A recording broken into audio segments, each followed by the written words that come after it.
نحمدہ ونصلی ونسلم علی رسولہ الکریم اما بعد فاعوذ باللہ من الشیطان الرجیم بسم اللہ الرحمن الرحیم۔ آج کی حکایت موتیوں کا سوداگر۔ حضرت حسن بصری رحمۃ اللہ علیہ ابتدا میں موتیوں اور جواہرات کے سوداگر تھے۔ قسم قسم کے موتی اور جواہرات کی آپ تجارت کرتے اور بڑے بڑے بادشاہوں کے پاس جواہرات تحفے میں لے جا کر پیش کرتے تھے۔ ایک دفعہ کچھ جواہرات ہرقل بادشاہ روم کے پاس لے کر گئے۔ پہلے وزیر سے ملے اور اپنے آنے کا اور بادشاہ کی خدمت میں تحفہ لانے کا حال بیان کیا۔ وزیر نے کہا، کل تو بادشاہ کو ایک نہایت ضروری کام ہے، اس لیے فرصت نہ ہوگی اور وہ کام دیکھنے کے قابل ہے۔ حضرت حسن نے کہا کہ میں ضرور دیکھوں گا۔ وزیر نے حضرت حسن کو لے جا کر ایک جگہ میدان میں ٹھہرایا، جس میدان میں ایک خیمہ زری کا قائم تھا۔ اس کے آس پاس اعلیٰ درجے کی مخمل کا فرش تھا۔ خیمہ کی طنابیں زری کی تھیں، اس کی چوبیں چاندی کی تھیں، میخیں سونے کی تھیں۔ نہایت قابل دید منظر تھا۔ وزیر نے حضرت حسن کو خیمہ کے عقب میں چلمن کے پیچھے کھڑا کیا کہ جس جگہ سے حضرت حسن نے سارا تماشا دیکھ لیا، لیکن وہ خیمہ دراصل شاہ ہرقل کے عزیز فرزند کی قبر پر کھڑا تھا اور آج اس کی سالانہ برسی کا دن تھا۔ بادشاہ سالانہ رسم تعزیت ادا کرنے یہاں آیا تھا۔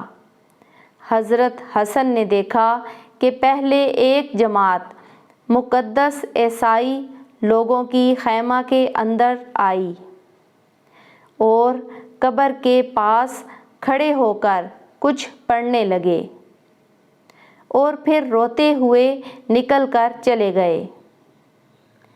اس کے بعد ایک جماعت طبیبوں کی اور بڑے بڑے ذی عقل لوگوں کی آئی۔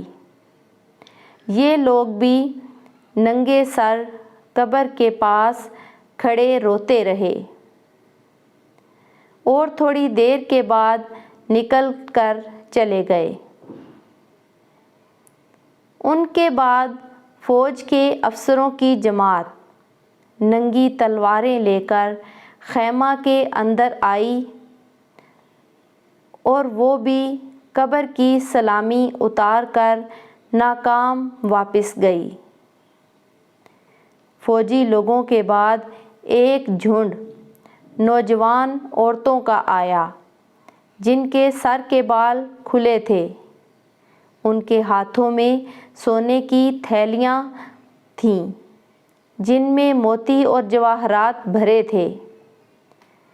ان عورتوں نے قبر کا طواف کیا اور بہت سا رو کر یہ بھی خیمہ سے باہر چلی گئیں۔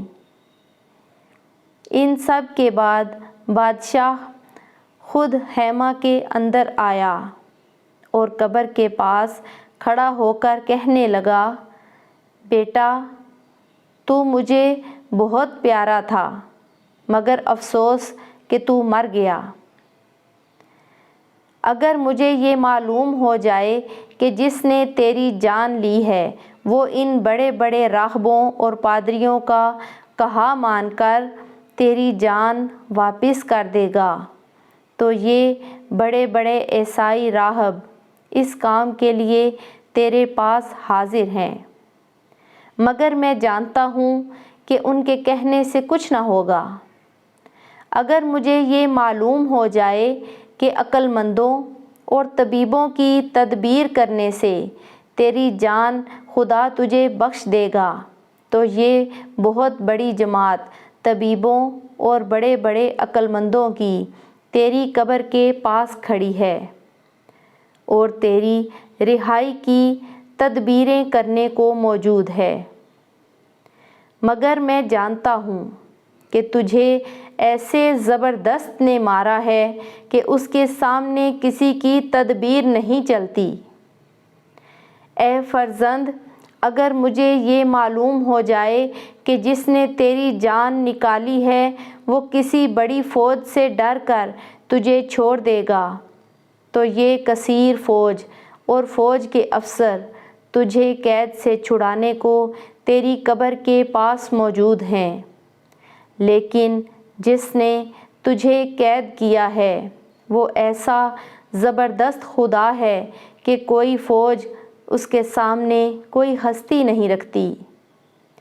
اے فرزند، اگر مجھے یہ معلوم ہو جائے کہ جس نے تجھے مارا ہے وہ حسین اور خوبصورت عورتوں کا طالب ہے اور حسین عورتیں لے کر تجھے چھوڑ دے گا تو یہ خوبصورت عورتوں کی جماعت حاضر ہے، مگر میں جانتا ہوں کہ نہ وہ حسین عورتوں کا طالب ہے نہ مال و جواہر کا خواستگار ہے، اور اب وہ تجھے کسی طرح نہ چھوڑے گا، اس لیے میں اب تجھ سے 1 سال کے لیے رخصت ہوتا ہوں۔ یہ کہہ کر بادشاہ خیمہ سے نکل آیا اور سب لوگ قبر کے پاس سے رخصت ہوئے۔ حضرت حسن نے یہ واقعہ دیکھا تو دل پر ایسا اثر پڑا کہ دنیا سے طبیعت یک لخت ہٹ گئی، اور آپ نے آئندہ دنیا کے جواہرات بیچنے چھوڑ کر آخرت کے جواہرات خریدنے شروع کر دیے، اور دنیا کے جملہ کاروبار سے الگ ہو کر اس فکر میں پڑ گئے کہ آخرت کا زاد راہ مہیا کریں، اور بصرے میں آ کر قسم کھائی کہ اب اس دنیا میں کبھی ہنسوں گا نہیں، اور پھر عبادت و مجاہدہ میں کچھ اس طرح مشغول ہو گئے کہ اس زمانے میں کوئی ویسا نہ تھا، اور 70 برس تک تا دم زیست بے وضو نہ رہے۔ وآخر دعوانا ان الحمد للہ رب العالمین۔